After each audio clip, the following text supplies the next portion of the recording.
masalah. Tapi yang perlu adalah nanti yang ketiga. Apa itu nanti kita buka. Minimal kita jadi wanita yang baik. Next silakan Kak Nur. Nah ini, dia yang menciptakan kamu dari diri yang satu dan daripadanya dia menciptakan istrinya agar dia merasa senang kepadanya. Jadi ini kata sepadan. Tadi saya waktu sambil dandan, si Ulan yang ngasuh adik-adik di rumah saya, ngasuh anak-anak saya bilang, Kak ada kajian apa Kak? Gini. Saya bilang, gak terasa ya Lan kakak, sebentar lagi bulan depan pas 12 tahun loh sama Bang En. Apa rasa Kak 12 tahun nikah tuh? Apa rasanya ya Lena? Ente lihat macam mana pernikahan kakak nih? Ente lihat macam pernikahan orang yang baru 2 tahun atau yang udah 12 tahun? Macam 2 tahun ya kata dia. Oh bagus lah. Ente lihat bagus-bagusnya aja, berantemnya kan dalam kamar gak kedengaran karena kamarnya kedap suara. Iya. Nah itu dia.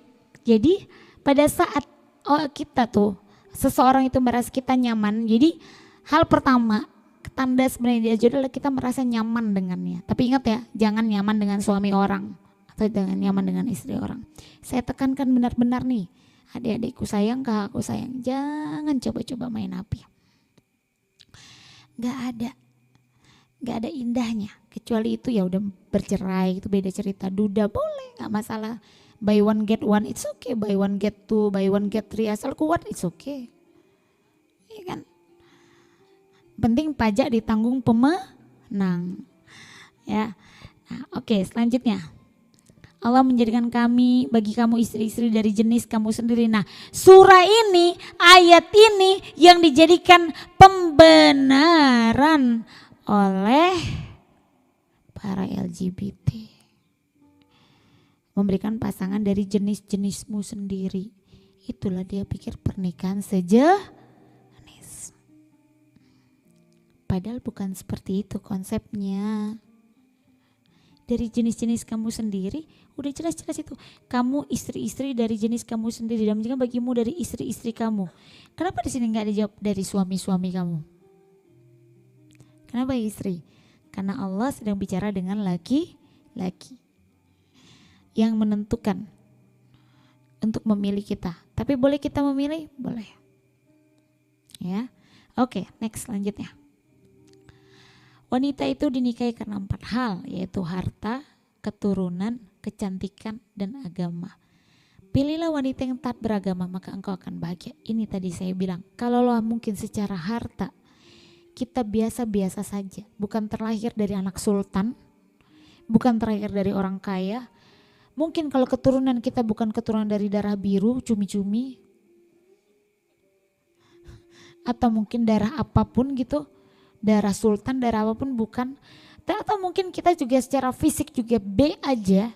Ya tadilah tidak secantik Dian Sastro. Ya tidak secantik artis-artis lain, it's okay. Tapi kalau kita punya agama dan akhlak yang baik, insya Allah kita akan temukan jodoh yang baik. Jadi yang pertama dilakukan, kalau memang, tapi kalau kalian bisa jadi keempat-empatnya, gimana ceritanya Kak Mira? Punya harta, harus kayak itu harta orang tua? Enggak. Dari sekarang belajar nabung, punya bisnis kecil-kecilan, belajar, banyak banget yang bisa dibisniskan sekarang. Iya kan? Ada online shop dan lain-lain. Kemudian apa lagi? Keturunan, ya paling enggak kita enggak ada deh, enggak ada kita nih keturunan jelek. Orang tua kita tuh udah orang tua yang terbaik. Kita terlahir dari orang tua yang hebat. Masa kita bilang, aku nih keturunan biasa-biasa aja. Berarti kalian menganggap bahwa orang tua kalian orang biasa-biasa aja. Yang sudah terlentang telungkup besarin anaknya sebesar ini. Menguliahkan, membesarkan, ngasih makan, kasih pakaian dan semuanya. Dianggap orang biasa-biasa aja. Enak aja. Saya juga gak mau dibilang saya ini dari wanita keturunan biasa-biasa aja. Gak mau. Karena saya punya orang tua yang luar biasa. Jadi jangan pernah menganggap diri kita seorang keturunan yang biasa-biasa aja. Gak ada.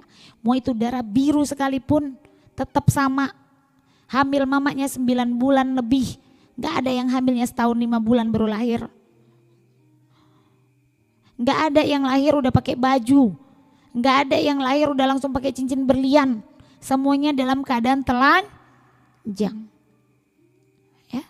Hanya bedanya ada yang sesar, ada yang normal. Oke. Mau berjuang menjadi yang keempat? Maksud saya bukan jadi istri yang keempat. yang baik agamanya, ya. Itu dulu yang diperjuangkan. Nanti harta, keturunan, kecantikan mengikuti. Kenapa? Pada saat orang punya akhlak yang baik, agamanya yang baik, itulah kita ngeliat auranya baik. Itu kenapa kita ngeliat suaminya ganteng, istrinya biasa aja, karena dia punya aura yang baik, inner beauty, kewibawaan. Begitu dia punya akhlak yang baik, agama yang baik, dia akan punya kewibawaan sebagai seorang wanita yang membuat tidak laki-laki sembarangan yang berani deketin dia. Kenapa? Oh enggak berani. Sembarangan tetap laki-laki yang merasa dia pantas untuk dapetin perempuan itu. Pasti laki-laki itu juga laki-laki yang soleh, yang berakhlak baik, yang beradab baik. Jadi yang teman-teman perlu lakukan adalah itu. Perbaiki akhlaknya. Itu yang saya perjuangkan dulu. Saya mencoba memperbaiki diri saya di hadapan Allah. Apakah saya dulu punya mimpi untuk punya suami penghafal Quran? Apakah saya dulu berdoa sama Allah, ya Allah kasih aku suami penghafal Quran, hafiz, yang punya pondok, yang bisa ngasih aku apa aja, yang kasih sayang, yang mencintaiku, yang memanjakanku, yang bisa membelikanku rumah, mobil, meridoi segala ini aku. Pernah? Enggak. Saya cuma minta, tuh Ustadz yang hadir dalam hidup saya nggak pakai istikharah loh ketemu dia, saya langsung pakai sholat hajat, ya Allah aku mau dia. Berarti bahasanya pajak ditanggung pemenang. Begitu saya tahu ternyata ada kekurangan dari suami saya bilang, ya udahlah aku minta pakai sholat hajat. Mintanya langsung sama Allah. Ya udah. Ternyata kekurangan itu yang membuat kami saling melengkapi. Ya. Oke, next selanjutnya.